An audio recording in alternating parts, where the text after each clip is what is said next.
In today's video, I am going to teach you how to freeze rows and columns in Excel. This is a simple Excel feature, but it can make a big difference when you are working with large spreadsheets. Freezing panes helps keep important headings visible while you scroll through your data. That means you can move down the sheet without losing sight of the labels at the top, which makes reading and entering information much easier. To begin, go to the View tab at the top of the screen. This is where Excel keeps several display and window options, including the tools used to freeze parts of your worksheet. Once you click on the View tab, look for the Freeze Panes option in the ribbon.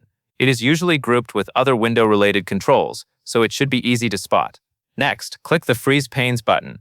This will open a small drop-down menu with a few different options. For this example, choose Freeze Top Row.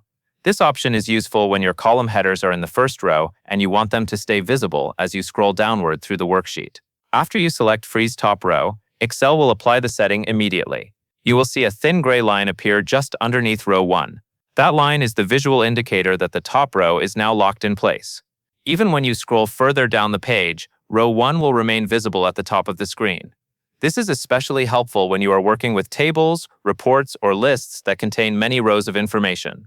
Instead of scrolling back up again and again to check your headings, Excel keeps that top row on screen for you. It saves time and helps prevent mistakes when reading or entering data.